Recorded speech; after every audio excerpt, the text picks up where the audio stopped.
Beaucoup la Kalesako. Atakanda mon pépé libumu. Et quand on voit la Kaleso mon côté. Beaucoup la Kalesako. Mais moi de tumbare lambate. Beaucoup la Kalesako. Ko bazana mambangu te maleki nyama nyonso na mabeni na mayele. Beaucoup la Kalesako. Boki ya moninga basobe na kwanga te. Beaucoup la Kalesako. Kolilone makambo. Ambassadeur américain qui na Kisangani. Oui, ça Mobutu. Dégage. Dégage parce que Kabila a recoté. Pour changer le régime. Ce que Mobutu a yoka qui m'a négocié qui nini ko kini na ye. Yami balé bayaka ko bisa Kabila. Les fils tu vas organiser l'élection, magasa ki bani na ye élection et qui baye a ko bisa Tshisekedi était olobaki yoza démocrate. En 2023 aye makambo Rwanda te aye makambo ya Est ya Congo te nani secrétaire d'état ya na bisa aye na message mo clair voilà aye na message nini message clair bi élection 2023 mais ngana ko bisa binete élection ko na 2023 te élection de 2025 régime à Kabila na régime oyo na moni eloko moko échangé te ce sont les mêmes régimes il faut dire la vérité. Hein? C'est Jean-Baptiste, Bakata et Moutou, Simba, on ne blague pas avec la politique, avec les autorités. Mais il faut être sûr que maman n'a pas bimaki, maman n'a pas bimaki, pas maman Denise Kaka Boyka. Nandimite, maman Denise, à côté Kaïboete, et ça, Moutou, ça n'a pas un bateau, n'a les Kouniawana, hein, à Ronaka Abebisayo. Mais je dis ceci, on a repris ça conseil, hein? Maman wana atika biloko wana et puis à cette conférence de presse a banni sous kofinga ya okufa na poser ah jeunesse c'est député à son compte député kasebe a posé candidature nana voter maman va voter nani l'éducation wana hein il faut que longola yango au bible biso na proverbe 19 verset 14 on peut hériter des biens du père mais une femme intelligente c'est dans l'internet c'est ko zanga mayele et puis yango monete kulune koti pour na mboka na zot à cause ba maman boye. Et puis, ils ont poussé, ils ont poussé qui est à sa conférence de presse. Et ça, c'est idée. Là, c'est bon, et c'est idée. Elle a pas la maman. Ah non, monsieur. Mademoiselle, et c'est idée. Et c'est idée, mon tatinda qui est. Maman, on a battu le micro. Et puis, elle n'a pas aussi les moyens. Mon bail n'a pas les moyens. Aux hommes, on a boutique politique à la haine. Jamais Kabundi, finalité Nezali Makala. 1. À cause si papa Tshisekedi qui a zali Katangé au Gaza Moluba Kananga. Regarde l'escroquerie au sommet de l'État. Yami Bale. Alobi abotami en 1981 na Kananga. Mokana mosuba bimisini abotami na kati na Lubumbashi na 1971. Il geste des faux. Alobi azali licencié na Inilou, azali licencié na sciences relations internationales. Voilà. Mais avocat Zalaki Wana, alobi, Jean-Marc Kabouni n'a jamais été en université. Ah bon? Mais à quel enseignant, na mikane ya licence. C'est que tout le bac Jean-Marc Kabouni a D6. A D6 quoi? Jean-Marc a D6. Ngefa, vous croyez ça?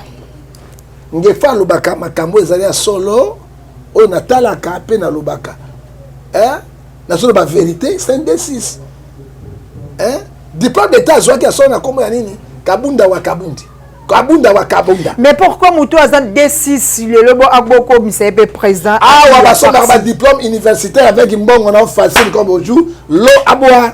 Jamais Kabunda Zimbongo wa puis quand on va stade au minisport oh ya ekingaba ba suspend dans na bourgmestre. Jamais Kabunda zoaki batongi ba école pêche bango fait les mbongo zoaki. Azape je sais. Jamais Kabunda bosanete na kisatu amati likola punda. Hein? Tato le pouvoir est à la gueule. Alors le pouvoir est à la gueule. Tato bisi makara, azota la ramine, azota xali kali pouvoir est à la gueule. Jam abusani yango. Donc il faut être d'accord de bakangisha Markabouni. Non. Galates 6 verset 5 lobi, chacun portera sa propre charge. Jean-Marc Kabouni azali un bébé politicien a ko trahi chef de l'état boité. On a dit que Jean-Marc Kalobani. Ah ouais ko lo baboyi, na pese mayele. Bandeko. À moi, c'est toi, le bibato, il va y avoir autant de bâtiments. Voilà. Et puis, dans qui était, na saini de pes mingi, mais simba qui de suscité. Bo humilier ngai, bo sali nyonso, o boko sali. Na pes bino merci mingi. Grâce na de pes, na chef de l'État, on a commis bo. Mais ngai, na zai sou na de peste. mais nakozali na sali parti politique na ngai mais nakosoutenir kaka chef de l'état oyo modèle na ya papa Tshisekedi. Vraiment. Papa. Mais tout le monde a Jean-Marc. Le Congo ne tombera jamais, car la victoire du Congo dépend de l'Éternel, Dieu des armées, et à ses prophètes qui craignent l'Éternel, comme l'évangéliste Bishop John Israël Makiese, descendant de Fumu Kimbangu, Jean-Baptiste, 3e millénaire. Voici le temps de l'éveil prophétique. Lèvons-nous donc comme un seul homme, peuple congolais. Défendons notre patrie, car le Congo ne tombera jamais. Vouloir ses pouvoirs, c'est maintenant ou jamais, c'est maintenant ou jamais, maintenant ou jamais. Yahweh, sunga peuple congolais, bitumbo tozobunda, Ezaya zotote, Ezaya molimo. Archevêque Koutounou Fernando, Yahweh, sunga bishopé, John Makiese, bitumbo azobunda, Ezaya zotote, Ezaya molimo. Pasteur Placide Jésus. Mokpadiko Congolais telema bipai bisosa Isaac Mabaka l'étoile d'Afrique. Tenons-nous la main dans la main Congolais. Bonamboka na yo bunda Loba no Congo iko kabona. Fidèles chants en tourmente, Bambo Télisika Nyoso, nous avons vu Nova Obaniaka, la famille change, la figure du monde, toujours dans la chaîne éducative, chaîne nombre 1, chaîne numéro 1, KTG News TV, chaîne Oyo, et ce que la cabine va sourciller information, ça ramène toujours ceux qui s'abonnent au cause à la décidé, au cause ba news ya bien, à cause qu'on a Oyo à derrière caméra juste Kabongo, Amiel, aux Ubiso, invité na biso ya mokolo ya lelo oya bengami na kombo ya prophète John Ngefa, prophète du peuple, molobeli ya peuple na yende tokobeta actualité oyezoleka awa na mboka na biso na mokolo ya lelo. Prophète du peuple, mbote mama Dorcas atatu kamanaki na nzoto na molimo tozaki moko. Amen. Nzambe abongisaki ete lelo tokutana poto baka makambo kongoti nzaka ba congolais kolo za lokumu abato bana to bondela nzambe. Tata natiki mboka oni maboko na yo. Natiki ba pasteur nyonso ya pelengeni na poloson maboko na yo. Bongo ma ba yo nzambe.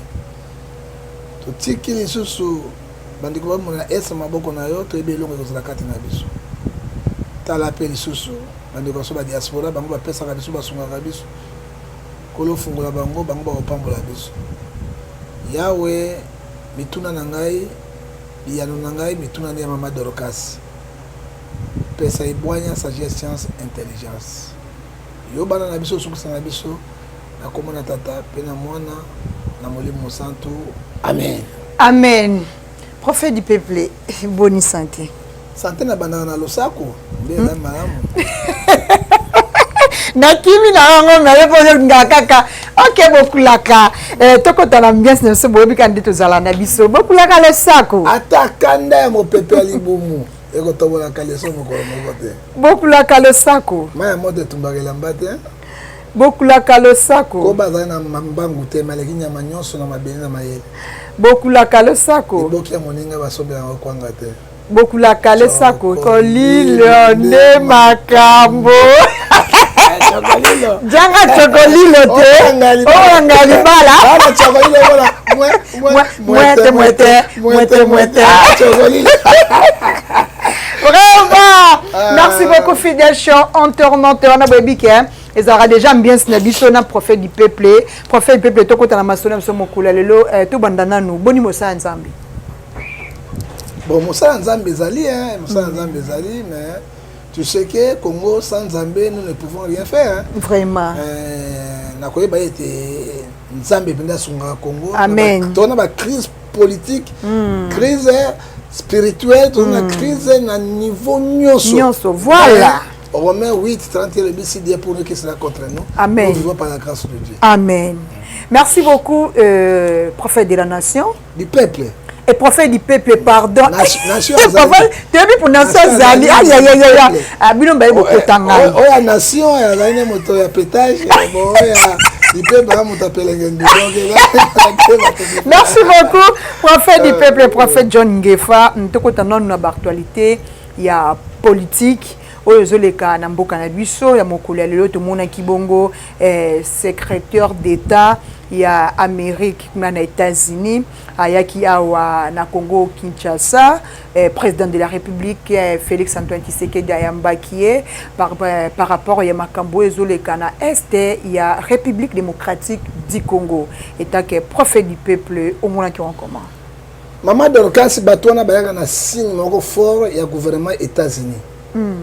Il faut que le monde aux États-Unis est le plus puissant où ils ont colonisé en Europe, ils ont aussi un droit de veto. Tali quand même la Russie, c'est la deuxième puissance mondiale, mais tali que les États-Unis continuent moyen envahir très voilà. Il faut comprendre ça dit quoi. États-Unis jusqu'alors même Chine bozolo ba tout cela na économie mais la puissance États-Unis. C'est eux bazaba gendarme du monde. Et bayaka oyebi ambassadeur américain qui na Kisangani. Oui, ça Mobutu. Dégage parce que Kabila kokota. Pour changer le régime. Ce que Mobutu a yoka qui m'a négocié kinini ko kinina ye. Yami balé bayaka ko bisa Kabila. Les fils tu vas organiser l'élection, magasa ki bani na ye élection et que baye a ko bisa Tshisekedi était au lobaki yoza démocrate. En 2023 aye makambo Rwanda te aye makambo ya Est ya Congo te nani secrétaire d'État ya na bisa aye na message mo clair voilà aye na message nini message clair bi élection 2023 mais ngana ko bisa bine te élection ko na 2023 te élection c'est 2025 parce que jusqu'alors tozali 100 millions enrôlement bani na noté yeba enrôlement na 100 millions na mboka lokola Congo il fait ça là au moins 3 ans à 5 ans. Si tu as 3 à 5 ans, si tu as matériel rapidement, tu as 2 ans pour avoir la pression. Ça dit quoi 2000 élections en 2025. Ok. Il y a un glissement. Le col à Kabila, c'est là qu'il y a 2016 à 2018. C'est qu'il peut avoir la même chose en 2022, 2023 jusqu'à 2025. Parce que jusqu'alors, Tozali na bah ça y a une carte électeur et puis bah identifier le sauté Maman Dorcas tu kende élection na mukanda ni il faut dire la vérité mboka lokola Congo ça c'est pas carte d'identité pays étant mort na carte d'identité non carte d'électeur quelle sorte de pays jusqu'alors 5 ans n'ingé koka 4 ans Kabila tiki sur la carte d'électeur jusqu'alors tu as la carte d'identité de continuer la carte d'électeur tala kutu ya biso carte yango mato e passe tala on va vantir en mboka mato écoute et longwa carte d'électeur personne ne toque dans un bon agence c'est son carte d'électeur yanga est divisé des parties on a ces quatre mato on se monte des mboka et puis nous tous on monte des millions et des millions on dit que c'est détourné la caisse de l'État. Est-ce que nous sommes capables il y a ça la même carte d'identité il y a bateau jusqu'alors même ça bateau était barolé dans le sauté bah ça il va identifier biso dans noté enrôlement ça il faut que le 2023 c'est 2025 donc le quoi ayaki na Congo ba Belge ba colonisa biso roi combien bato abi guerre à est ciel parce que Belgique est conduit 3 pays voilà République démocratique du Congo Rwanda na Burundi bana monopole biso na biso na biso bato était roi aye ko zo ba diamant ba or akwa intérêt mongo ya guerre ya biso te roi aye akomi na Kivu alongo akena na Rwanda zongi guerre sila au contraire ne bugana et yene makasi bunagana et quel est ma bonne connaissance ça dit quoi organisons-nous tout ce kabila ko tuna secrétaire d'État américain qui pour intérêt na bango on y azali awat mais on y a représenté mais non c'est pas ça qui bongo ngefa ah non c'est pas ça qui ezali ba discours politicien ce n'est pas le discours académique politicien era poloso na pelengendu na ngotobobo académique nde ba fait États-Unis en a droit ko na Rwanda désormais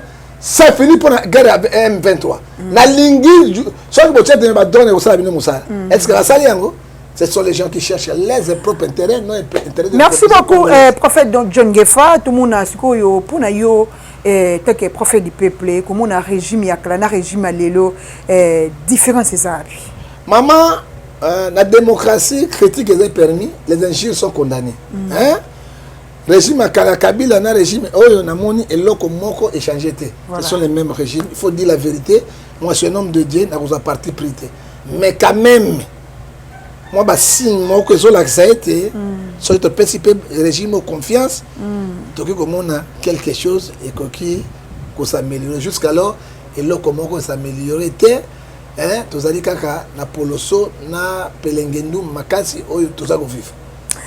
Merci beaucoup prophète John Gefa, tout le monde qui oyo maman oyo aza maman combattante pardon, il y a en fait il y a décidé maman Marie oyo bayaki ko lever nanda kuna parti à 3h oyo akangamaki. Mais tout le monde qui a libéré, tout le monde qui est en présence, il y a première dame de la République, Maman Denise Nyakero. Hein? Quand maman, il y a un modèle où on a vraiment gardé pendant 3 ou 4 jours. Est-ce que maman, on a vraiment... attention de ce bagage. Bon, maman, la démocratie, ce n'est pas les injures. La démocratie, c'est le débat d'idées. La démocratie, ce n'est pas la calomnie. Hein? Ah, on a Congo, tu as injure facile. Et si on a un code pénal, tu as des sources même dans la Bible. Bible est précis, tu as injure. Dans 1 Pierre chapitre 3, verset 9, nous avons condamné dans ma casse. Hein, maman? Voilà. Donc, il y a un article 75, il y a code pénal. Les injures, procureur général poursuivre la police. Mais peine dans yango, il y a 2 ans à 5 ans, 2 mois, à 5 ans de prison avec une amende de $5,000. Voilà. Maman Mokolo, c'est une femme qui bâtit la maison. C'est la femme qui bâtit la maison. Mais maman Mokolo, bozwa kofinga. Si on a un boti, na ba koko na yo, c'est un exemple ni. Asabando samabe. Hein? Asalema be. Mais ça kofinga yomboso. Yo Denise, il est injuri. Mboso keba na yo. Mboso keba na yo. Alors quoi? Le code pénal, article 75, et qu'on ramasse. Merci beaucoup. La Bible, le code pénal, c'est la conscience au bec de l'obéité, article 12, personne est au-dessus de la loi. La loi reste la loi. La loi, voilà. Merci beaucoup, prophète John Gefa. Mais maman, au moins, que maman Marie a cela qui point de presse. Point de presse. Attends, ce qu'on fait, non? Maman, il y a qu'à la Bible. Tango babimisi. Après 48 heures, voilà. Il faut que parquet, à Samba a condamné à Kende prison. Ok. Mais Azungolu, général Kassongo a libéré pour l'âge. Voilà. Général Kassongo a libéré l'âge de Moutou et Biki. C'est par rapport à l'âge. Kassongo a taillé. Tant que Zobima Tika Benji. Le gars, il va trouver si maintenant Tika Benji, il m'a bien. Dans l'année, maman Nyakero a bengi, a conseillé. Alors, la démocratie, critique, c'est bon. Voilà. Mais injure est condamnable. À la Bible, à la Kissie, dans 1 Pierre chapitre 3, verset 9. À l'accès Bible, et Bimingam. Mais il y a des chrétiens catholiques. Pasteur, tu sais que maman, on a dit d'allo. Il y a des choses ça. Mais pasteur d'allo. Ok. Pasteur d'allo, pasteur d'allo, pasteur d'allo. Ah, ok. Pasteur d'allo, ça me l'a capacité de prier. Parce que bien de prier que nous avons. Et Memingam, maman wana maman la première dame à la c'est Bible atanga pour akebisi l'état na Bible za mobeko moko tika eloko oyo ozali mokolo mama bimi na okina senge bonini sina kozongela ngo lisusu te siko akomi na ndako na lisusu kasonga lobaki ne bien to tiki yo mais ça continuer maloyo mama lobi na okota sur kambo wana te siko moni Bible zo bisabiso na Galates 6 verset 7, c'est que l'homme a semé, il moissonnera. C'est comme maman, elle n'a pas compris maman. Mon père n'a pas pensé tika makambo azo kate. Alors moi je peux pas pour namboka. Akufa pour namboka. Azo bunda pour namboka, azo ba policier en fait. Maman Denise a kem c'est ba policier na e. Mais pas bazolo ba nini ke maman Denise a pesa ke mo eloko, ya zo ke eloko te ba maman Denise. Mais yo fini mon tapesa le roni. Yo fini nga. On repesse le roni, on repesse. Ça n'est que normal. On va pas conseil maman wana. Hein? C'est Jean-Baptiste, bakata mutu na mona nzambe atinda banje basimba basoda wanate. On ne blague pas avec la politique, avec les autorités. Mais il faut être sûr que maman n'a pas bimaki, maman n'a pas bimaki, pas maman Denise kaka boyka. Nandimite, nana maman Denise, à côté kaïbote, et ça moto ça na ba ene ya bateau, na li kunya wana, à konaka abebi sayo. Mais je dis ceci, on a repris ça conseil, maman wana atika biloko wana. Et puis à cette conférence de presse, abani suko finga ya okufa na pose ah jeunesse on député on compte député kasebe pas poser candidature nana revoter maman ba revoter nani ici date amoni bino boko msi mboka kwa mo potu penda kwa Congo yango kwa mo potu chancelier ko pambo kwa biloko mo ezanga tini na age na ye wana na age na ye a poser candidature abia ko kufa pona ekolo moto akufa po ekolo liboso te balumumba akufa pona ekolo oyoki bakasavu bakufa pona ekolo ozomona balora dezeka bakufa pona ekolo ba Mamadou bakufa pona ekolo lelo consort ya bana Mamadou ezani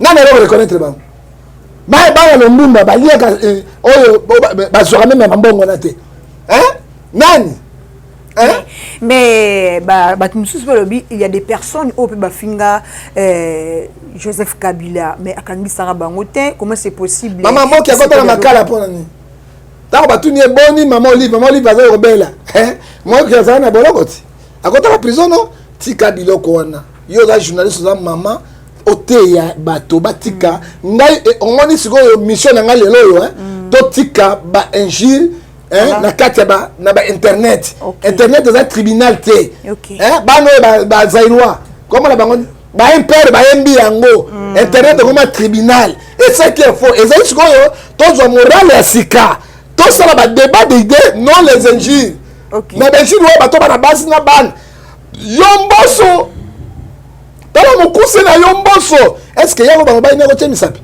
donc ndenge ba na mboso boye président assemblée nationale ou la troisième président de la république donc ba ba ndenge wana alors l'éducation wana il faut que l'ongola yango au bible de session na proverbe 19 verset 14 on peut hériter des biens du père mais une femme intelligente c'est dans l'internet c'est que zanga mayele et puis yango monete kulu ne koti pour na mboka na zone à cause ba maman boye et puis bazo pousser moto ba pousser qui est à sa conférence de presse et ça que c'est là c'est bon et c'est elle a pas maman non monsieur mademoiselle et c'est et si des motatinda qui est maman n'a pas tiré ba micro et puis elle n'a pas aussi les moyens on va n'a pas les moyens aux hommes on a politique politique ba haine politique ba jalousie tu vois donc la Tshisekedi dit to kolongo ya ba élection to kolongo la ye na voix ya ba élection libre démocratique mais ko tseka ba biloko musuko finga et pas na bino les échis sont autorisés sont autorisés et puis loi ils ont condamné yango et ça dit bon ça sikoyo ba propagande ya kolobela to lobanaka to pesa ba idée non les injures na pesa le romoko otomoka benga depuis kisangani ya nga nazala ka boy na ba onje moko boy ba produit moko to sala ba tuna Canada ba ye wana kende kuna ba aussi contrat zo mbongo osongo zo ba lobina ye ba lobina nga pe na yo ke na bi papa na bika yo te loko mota ko sika contrat pour zo mbongo deuxième fois benga ta ki na timbele afinga ne fumangane mama na mère salini regarde azoba français kitoko imagine oui fumangane mama na yo personne bazo sala makambo na kutana dans l'événement wana il faut te dénoncer ba tu ande ba voleur ba compte na internet alors si on va péter on dit $100,000 timba bongo boy ba konzebele nous les vraiment on va timbeli bango alors finga ngai fumangani ya mama na yo mais muto soki na muna ki na ba ki boy je vais l'arrêter parce que ma mère a salini et là toujours boya biloko ya ndengo na ba mama boy dike bana na population parce que ils immature ils soni on fait na kati ya Congo. Merci beaucoup, prophète John Gefa. Et tout côté nous nanikambu ya ancien président AI ya IDPS Jean-Marc Kabund Olelo a qui s'est retrouvé na prison centrale ya Makala. Maman de cas aux quitté dans le bac là quoi nabi ce n'est pas la prophétie pas beaucoup sa prophétie nabi Jean-Marc Kabundi finalité nezali Makala. Akosi papa Tshisekedi qui azali Katangé orgaza moluba kananga. Regarde l'escroquerie au sommet de l'État. Yami Bale. Alobi abotami na 1981 na Kananga. mokanda mosusu babimisi nini abotami na kati ya na Lubumbashi na 1971 il geste des fonds. Alobi azali licencié na Inilu, azali licencié na sciences relations internationales. Voilà. Mais avocat azala ki wana alobi Jean-Marc Kabundi n'a jamais été en université. Ah bon? Mais akei na seni na mikana ya licence. C'est que tout le bac Jean-Marc Kabundi a D6. Aza D6 ko? Jean-Marc a D6. Ngefa, vous croyez ça? Ngefa lobaka makambo ezali ya solo o natalaka pe na lobaka. Hein? Na solo ba vérité, c'est un D6. Hein? Diplôme d'état soit qui a son comme ya nini? Kabunda wa Kabundi. Kabunda wa Kabunda. Mais pourquoi Moutou a D6 le lobo Agboko Misepe président? Ah ouais, bah son un diplôme universitaire avec une bonne on a facile comme aujourd'hui. L'eau à boire. Comme de l'eau à boire, mboko à pour tout. Yango ma mindele ba considérer ba diplôme na bisote, ba diplôme mayuya. Ah ouais, professeur universitaire na docteur kaka boya futi mbongo ne a commis ça comme ministre futi abimi professeur. Ah ce sont des D6 les baba licenciés. Ça dit quoi? Tala escroquerie ezoko bimana mboka we. Jean-Marc Kabundi mibale. A fini président lobby avec incompétent. Voilà. Immature. Oui.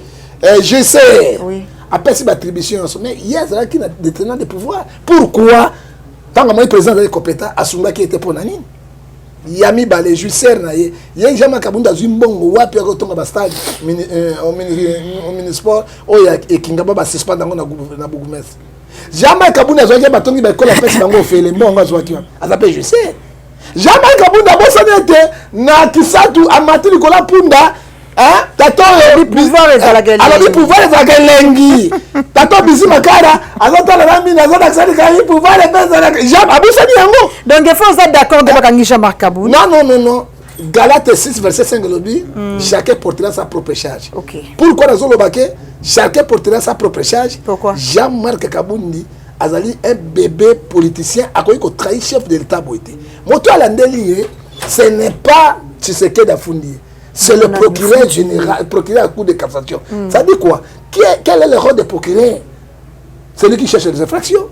Yo koza mwasi na ngai Dorcas na betio liso vimbi ata yo obombi ko ebisanga so bato ebisaka da beta ke liso bombi procureur ko poursuivre infraction wana ozomona okela obani na tribunal bité obani na ngai na ko funda boye botika bobi misai oui ko futa ba man mais l'infraction sera poursuivie par la loi ozomona yango babi article 12 de la constitution tout congolais se go devant la loi c'est la loi alors procureur pour venir outrage vers le chef diffamation vers le chef. Les injures publiques, un chef d'État est compétent. Ah, mais il y a des décisions. Jean-Marc Kabundi. Diplôme ni azana. Aza ko croire na ngote que Jean-Marc Kabundi akoza la D6. Na lobi Jean-Marc Kabundi azali D6 atanga université te a falsifié mikana lobi azali licencié na sciences et na relations internationales. Batui de pes bango balaxi originaux. Ah bon? Non non ça n'est pas la CENI a kende ko la licencié na sciences na nini relations internationales. Babengo usage de faux. OK. Hein? Alors yo ndeki basala ni. Tant que batiki en baliboso moi je savais deuxième alors il peut sonner évasion fiscale. Évasion fiscale ba mbongo ba no bomba kana mikila poto. Proki atuni abi yela ngai avion ni ba mataki na ba mbongo wana na tango nini mbongo nga bango na pays nini oyela ngai ba pièce d'origine.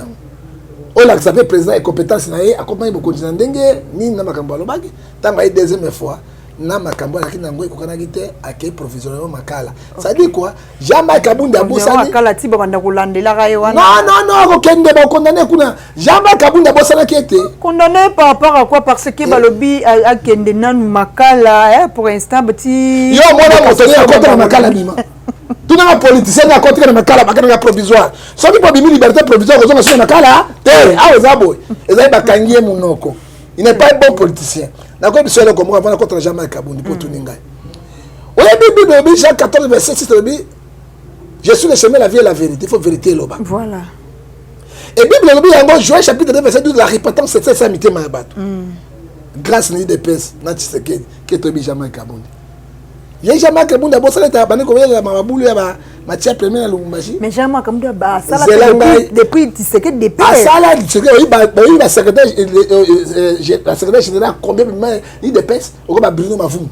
bato ya makasi baleki na nyonso asali UDPS eloko te oyo baleki na nyonso mama 2 jamais Kabunda bosalaki ete biloko ya l'État to babengana mabunda bamesana babiloko tous les images sont là oyebi article code pénal article 110 elobi nini destruction mais méchante donc procureur poursuivre yango jamais Kabunda azoleka plus que président so akuti bakami akitali babandi kotobola mapine ya bato oyo tomona mokolo mongo te oyebi code pénal elobi nini article 110 nini destruction méchant osoma azali modèle te et puis il n'est pas un bon politicien un bon politicien Moïse Katumbi.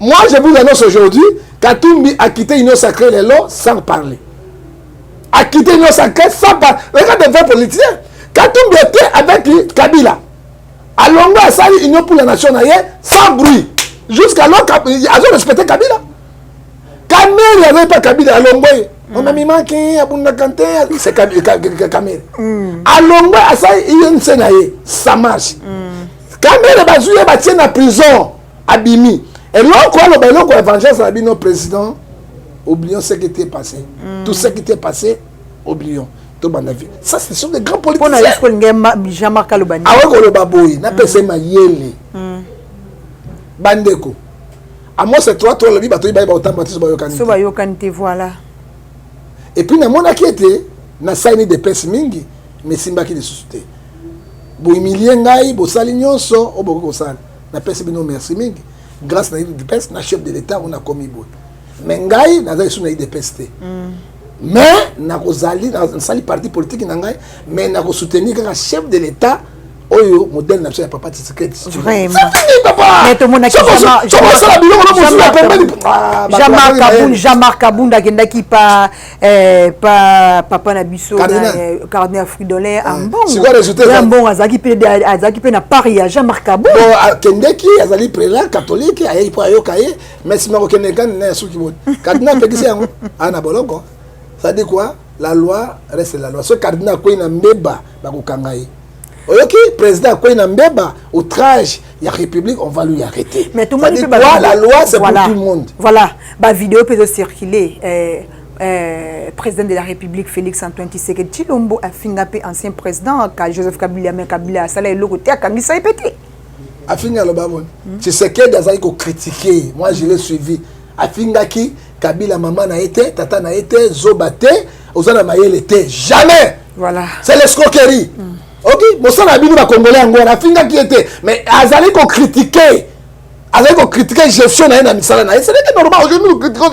Félix Tshisekedi critique ba okanga mutute atele mabo yo mboso yo Tshisekedi alors a critiquer qui était alors ben quand soki na comme président soda reli à 3 fois par jour voilà ça na comme le président bon soda otambola okaba dite otambola ba voiture c'est qu'il a dit ils allaient péter parce que les soldats moninga longo était kolonga pas moninga c'est ça le problème ce sont les critiques mais finga Kabila yo zobabo à sala ya ngote ça dit quoi politique ya benjir c'est ça que nous refusons et c'est bien té mais Jean-Marc Kabunda balobi que Kabou pour ba ki que Jean-Marc Kabunda après 2 ans il président de la République Jean-Marc Kabunda ko remplacer mais les je babi que Jean-Marc comme président de la République ya comme une lioto konga ko binaka lioto boyo ya babi Kabuya sepeli pour Jean-Marc Kabunda ba bebani na président de la République pour yende mutako ko remplacer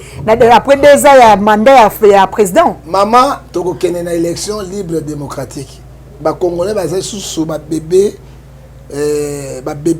politicien ba ko comprendre makambo ebele oyoki mama eloko to senga na seni ba katalika mona bo solo na ko banga nzambe oyo azwa normalement au peuple voter pour que ça ko yeka na loyenge bo Jean-Marc na voter Jean-Marc Kabunda bana basango ay bana bwende ay bana lisala ay bana gombalo ay bana libenge ay bana mopotu ay bana wapi ozobona so batone ba vota ka na tangeli yo bango wana to tika ko tsa esprit chance eloko pamba oyebi toute autorité na Romains 13 verset 1 à 4 obi nzambe ndi aponaki yango.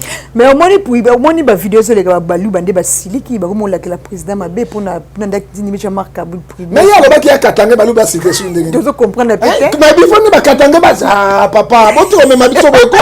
Ah, boto o mema biso pardon.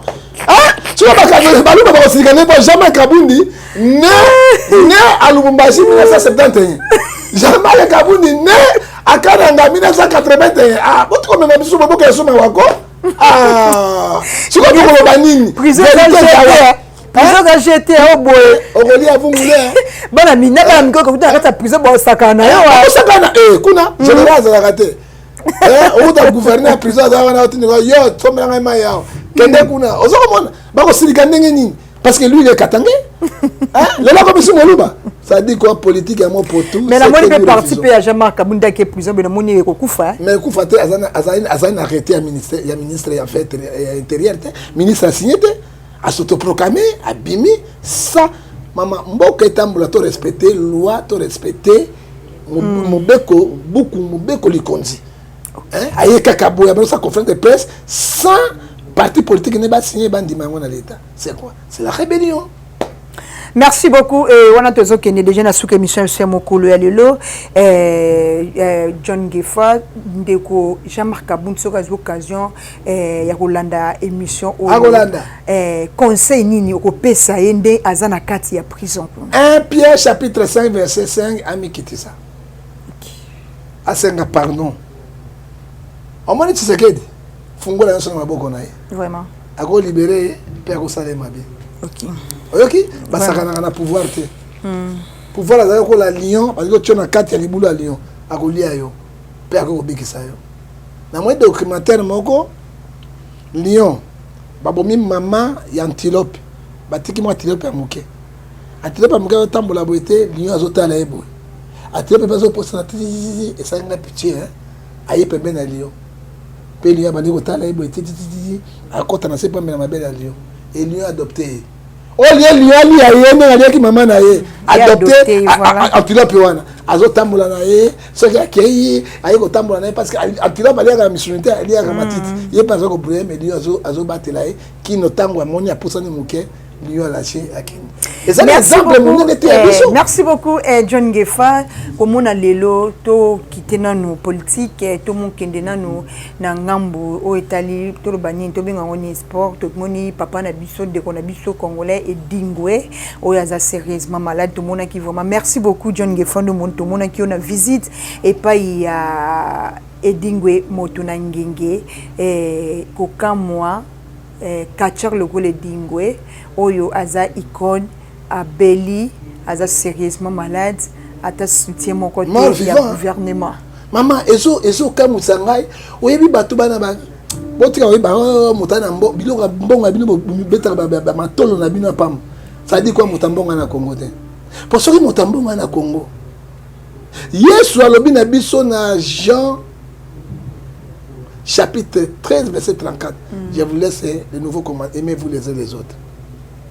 Edingwe azaï icône. Edingwe habitoi champion de champions. Edingwe et pas bisinga ya prophète. Bana na bunda motabeta ngaite. So il abete Edingwe na limbo monangai na tiki le match. Abi jamais. J'étais le secrétaire permanent à Satan. Je parle avec Satan comme ça. Edingwe ba kondiminga ba juma mbongo e pas Edingwe, ba ki c'est pas Edingwe. Edingwe out na coupe na musika ili biso ao. On le bon pesa ba passeport diplomatique on pesa ba paya pourquoi pesa tane dingo wana ya mi bala na assurance maladie te hein ba ko zote na charge mon côté et dingo azokufa vivant ça qui c'est malonga sans quoi na comme na ndako dingo na bi champion di Congo va na ndako ndingo c'est pitié wapi ministre sport Elwarzi wapi nani oyo ministre culture ya. C'est le moment. Na sengina maman Olive, maman Yakero, obikisi yandimosi, maman Olive. Mokokoyo o pasola ki obikisi. Soki osa ne dingwe, maman première dame, l'ancienne première dame, nzambe ko pambola bino makasi. Soki na zoloba parce que nazali un pasteur, un homme de Dieu.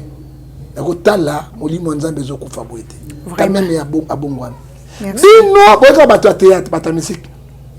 Soki mwana tata yika eba allez yeku soki eba bo yeku tala no milimo wana hein Gefa pardon ezo kamusanga na pesa contribution na ngai moto nyonso motema malamu featuring ya frère Michel Bakenda na maman na biso sœur na biso Zawad nde basali featuring balobi ke frère Michel Bakenda asali mabe pour na frère Mike Kalambai maman na okota makambo wana te mais ba wana bango nyonso ndamba yibango te mais Zawad embaki te liboso na simate asa vaseline ye wana te ya Bakenda kasi ke maman tala le sako nyoka kubonga matero babi frère Michel Bakenda trahir frère mais il a trahi comment moto asali de connaître ba makambo bozo ba wana yozo ndimo kota pona mbongo Bakenda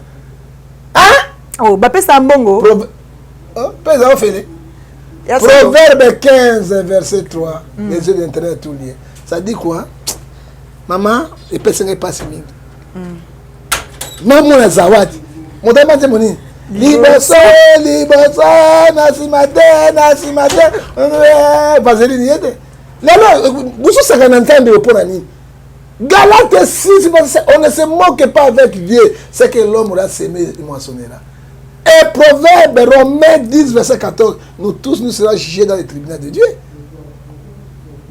Nzambo penda maman na Zawadi penda oyo Zawadi oyo akotala ngwana malédiction oh ouais Bakenda a trahir de qu'on a à cause de l'argent 1 Timothée chapitre 6 verset 10 non quand c'est featuring on va se donner un bon gratuit OK zande bon basa lo fele Bakenda penda fele wa binaka danse ya banvo manani Bakenda te abeda shunani ye wana te moto na bonga nous critiquons nous ne jugeons pas mais nous critiquons les effets c'est que dit la Bible Éphésiens 5 verset 11 condamner tous les faits des démons. Alors, parce que ce sont les diables, les petits-fils des charlatans. Merci beaucoup. To comme na suka mission biso mokolo ya lelo to chité na lisolo oyo ya succès ya Fally Ipupa oyo babengi aigle oyo le Dembo ezo bloqué oyo le bike koto yo ten et puis te so prophète ezo kango koto yo to bloquer ya Fally Ipupa mais ko kamwa bana maison mère balobi ke ba ko bloquer wana ezande Dembo ya maison mère oyo ezake bloquer cadena. Est-ce que c'est vrai prophète? Mais maman nga na kota biloko na te parce que banzembo wana badanse uta na monde des ténèbres parce que cadena bloc cadena wenge musique aimba yango hein bloc kaimba yango mais na kamika tata na biso ande ko so prophète abani ko bina nzembo wana bloqué na mona ngazo ba bini ça y mais et puis singa mawami l'homme de Dieu alors surtout mon peut bloqué ils allaient passer na mawa et là on appelle ça un conseil kaka otika ko bomana yango fali ya mutambanda ke kondati banzembo ka mingi no taka na bandaka ba kriya bandaka ba kriya na biso kala mingi to ka msanje mususu wana nini oyo yo kaka longili me ko bima ezali mais bido pe fo ba sala nzambe bobi manon na likambo ba ya misek profane mais to bimi nana sala mutka mutu na bino nana kota makambo wana nazo pesa toli botika ko bomana moto na moto akene nzela na ye mais oya bimisaki ekopesa malamu mingi te mais na bosembo pona loba bloc cadena wenge musika maison mère betaka yango soki ya lobi bloqué taka bloc cadena bloc cadena alors ça sert pas j'espère après quoi ki bangunya ba kwei ya frère Moïse Mbi wana mbwakela mai kala matari zambe oyo ndeni ya bike za mbwakela zambe banguna yenda koyi ba mokili oya bango bambwakela epa nzambe ndenge bato balanda nzela